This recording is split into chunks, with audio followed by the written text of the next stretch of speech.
While on tour, please touch only the handrails of concrete and black iron, and avoid touching or leaning against any other objects. When inside the buildings, please remain on the tour carpeting. Flash photography is allowed outdoors only. Please turn off your flash when you go inside the buildings. Your tour will take a one-way route over the hilltop without doubling back, so be sure to take your photographs when you see them. Photography for personal use is very much encouraged, but written permission must be obtained for publication. Please turn off your cell phones or put them on mute. Bottled water is allowed, but no other food or drink. Chewing gum must be disposed of in the trash containers as you leave the bus. We request that you stay with your group at all times. Ask your guides if you need any assistance. And now we invite you to imagine what it would have been like to visit this glamorous estate in Mr. Hearst's time. For him, it was always the enchanted hill. Get ready for your enchantment to begin.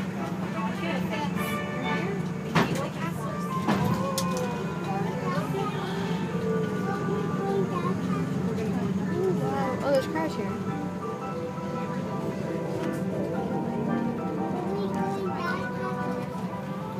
Once we come to a stop up here, go ahead and remain seated, and the guide will come on board and get you pointed in the right direction. Please take all your personal items with you. Watch your step as you exit the bus, and if you are tall, watch your head on the way out as well. They added here.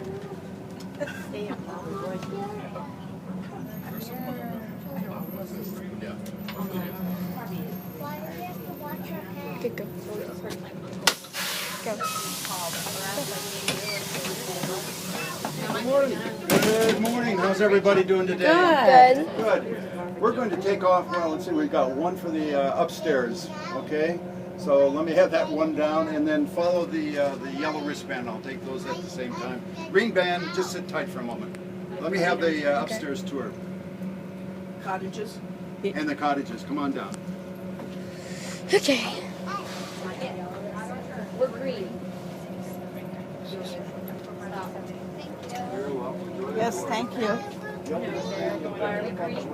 That's the tour that Paula chose for. You see your wristband?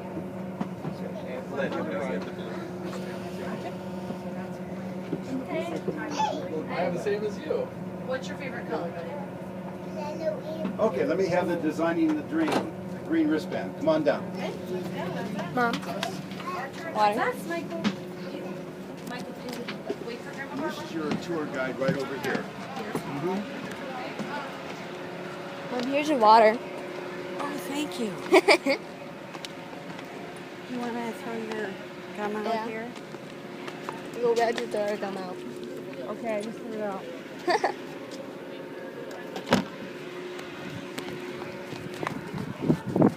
Hello. Hello, ladies. Come on, folks. We're going to take over the shade, folks. We're going to take over the shade first. You're coming over here with me.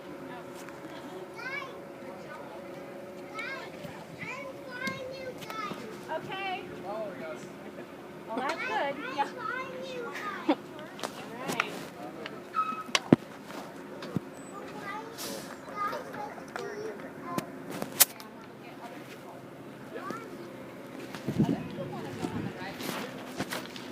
We're all gonna come over here. In the shade. Oh, look at you. Here's a butterfly. Look at that. All right. We're going to see. I knew that was going to happen. Come on. We'll see more butterflies. Don't worry. Come on. Let's go this way.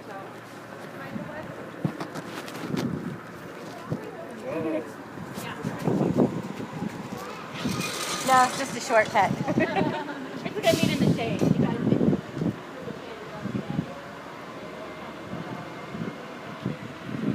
Is that cool? Quite nice here, right? Cool. Oh, it's from the palm tree. Hi, other people. This Caligula over here.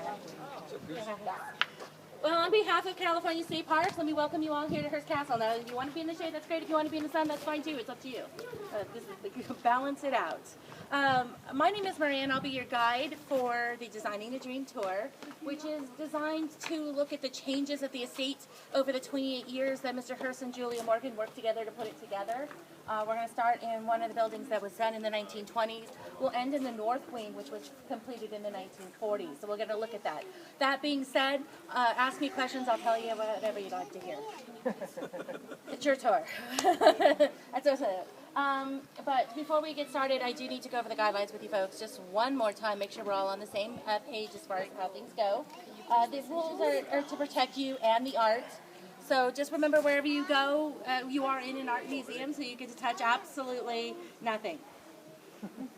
Which I understand will be difficult. We're gonna, it's good that you bring them young to the museums, then they learn the behavior. All right. Just think of it as a giant game of follow the leader. And so you'll notice that I have to walk on the ugly carpet, and I get to touch nothing. So that's the way it works for you folks. Also, when you're doing the photography, once we get inside, we're going to ask that you not use the flash. That will help us protect the colors of the fabrics, the textiles. And while we are part of the state park system, we're not the kind of park that you get to have the picnics. Even during Mr. Hearst Day, they would go down to the beach, just across where the highway is. We named it after him now. It's William Randolph Hearst State Beach. So go there, have your picnics, watch for the whales. They have been showing off in the cove this last week. So it's a perfect time to pick up that thing. So anyone taking an additional tour after this one today? We are not. Okay, so I'm worried about that part of it. This is your second tour, if it's like, just want to make sure. And as far as when you get to leave today, that's up to you. The buses leave every 5 minutes, or at 7 o'clock will be the last one. And I'll tell you where you're going to get that at the end of the tour, because there's no point in going there now. It's a little difficult to see, and we'll end that. So, I'm trying to think if I've gone over it. It's my first tour of the day. I'm like, did I get it all? I think I got it all. So does anybody have a question to get started, though? And don't be afraid, kids, to ask the questions. The adults will be. All right, so just ask away. Hearst Corporation donated everything to the state? Yes. State buy it? No, well, there was an exchange. We got the stuff, they got tax credit. You can take that as you will. But I like to say it did take a perfect combination of a man who had a dream, a woman who could make it come true, because she knows the craftsman that can get it all done. And we're going to get a chance to look at all those three elements throughout the estate. But we're going to start over here at the Neptune pool, which we've already kind of got a little brief look at, but it is empty. Wah, wah, wah. Cool. Smiled and Look frowned. at all the staircases. Jake smiled and frowned. It's like, There's a waterfall here, and it's empty too.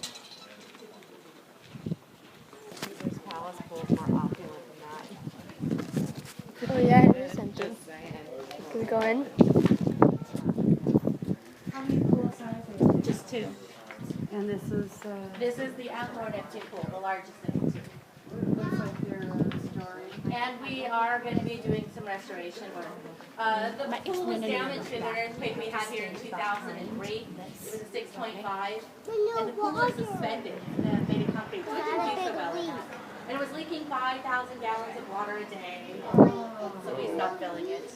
And now we're waiting for them to finish the roof, the big house, and then we can get them started on getting this going. We only want one construction crew at a time on the hilltop is how that works. But what they'll end up having to do is replace all of the marble. who pays for that when they've been given a tax credit? Oh, well, no, the family's not paying for it. The state? There were bond issues put out to help cover the cost of the I pool. see.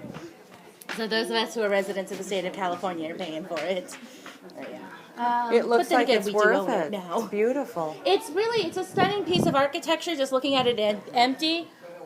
We are using the exact same source that Mr. Hearst did. The Vermont Marble Company is where he went to get the marble for this pool, as well as, and that includes these colonnades that surround it, and the serpentine, the greenstone. But unfortunately, the chlorine has damaged that white marble, and so that's why we're going to have to replace it all. At least that's what the marble people tell us we're going to have to do. So they're making all new ones. But at least we can still have that historical accuracy in using the same source that Mr. Hearst did. But this was never meant to be here. Mr. Hearst wanted a rose garden in this location. And it's his wife and the boys. He had 5 sons. The pool is their idea. And, well, right? I mean, come on. Us kids, we like pools. So his wife came to him in the early 20s and said that she and the boys would like to have a plunge at the estate here in San Simeon, as it was going to be their summer vacation home. And so he would turn to Julie Morgan and ask if it wasn't too much trouble, could she put one in? And so she put one in that was half this size. And right now the pool is 104 feet in length and 92 feet across. So imagine something half the size. That's when Mr. Hearst gets his ideas going. It's like, well, it's here. We can probably jazz this up a little bit. He's collecting a lot of things, including some antiquities. And so when we look at the temple, that's where he's used them in this complex. The columns, sections of the entablature, the rectangular section, and then the pediment, which is the triangular section on top of that, they all come from the 4th century Rome. Wow. So, yeah, like I said, he collects a few things. And so that's where he's kind of getting these inspirations for this whole pool design. Now, Neptune is the sculpture up there in the middle, and he's 18th century. And the Nereids, the other sea gods on either side of him, 17th century. They have to be trimmed to fit up in there. Mr. Hearst makes it work for him. And that's where the pool name comes from, but of Neptune. The wall behind it, well, that was done up in San Francisco. It's made of cast concrete by the Vanderloo family, one of those groups of craftsmen that Julia worked with. And what they did is they copied a bas-relief, a frieze, straight off of a Greek building, the Parthenon. So he's mixed Greek and Rome together to make the pool happen. In fact, using a pattern called a Greek key in the bottom of the pool, that meandering line is a Greek design. And then the Vanderloos are also responsible for the lamp standards that we can see surrounding as well. Those are also made of cast concrete, and they were modeled after a 2nd century BC bust that Mr. Hearst had with him in line with. So you can see he's taking inspiration from everywhere to put this estate together. The bust is who? It's known as a Janus sculpture. Janus is the 2-headed god of doorways from Rome. And it's also where we get the month of January. Little random information I got. Yeah. So, not a bad place to imagine coming swimming, right? It was heated. There was a diving board. This is, of course, a great depth. It's not heated, 70, 75 degrees year-round. Right. 9.5 feet deep means it's a good end for the water polo games Cary Grant said he played. And the Olympic swimmer Johnny Weissmuller was here as a guest as well. He's also Tarzan. Tarzan swim. It's kind of cool, right? So, but Mr. Hearst also would commission work for the pool. So the sculptures that we kind of see, like basically the 4 corners, those were commissioned by Charles Cassou to make the pool. That's where the water enters. And he did some other sculptures that are normally up here in the alcove, but they've been removed since we're doing some repair work. A sculpture of Venus rising from the sea on the clamshell with some merfolk surrounding her, both mermaids and mermen. And here's how you tell the difference. Mermen have 2 tails. So, didn't know that until I got the job and somebody asked me. I hadn't noticed there were 2 tails on top of them yet. Things you get to learn as being a guy. Alright? It's always learning something. But there are dressing rooms. They're right up. In fact, we're going to make our way. We're going to go to what we call the Neptune Terrace Pod and get a look from there. But that is the roof of the dressing rooms for the Neptune pool. There were 10 for men. We're not going to walk around. No, but when we're done touring, you can come back and do that yourself. But 10 dressing rooms for men, 7 for women. I don't know why. 10 for men. 7 for women. They're shy. Yeah, I don't know. So there it is. But that's where you would have found the swimsuits. Not many people who actually, the backyard pool idea wasn't very common at the time. If you wanted to swim, you just went to the neighborhood plunge, as they were called, where you rented your one-piece pool swimsuits. Yeah, that was fashion in the 1930s. All right.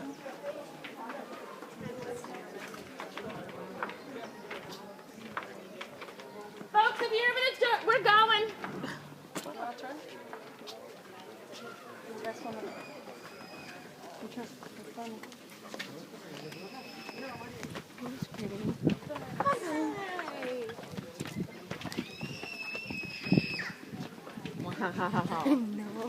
No. Someone's screaming. Someone's screaming.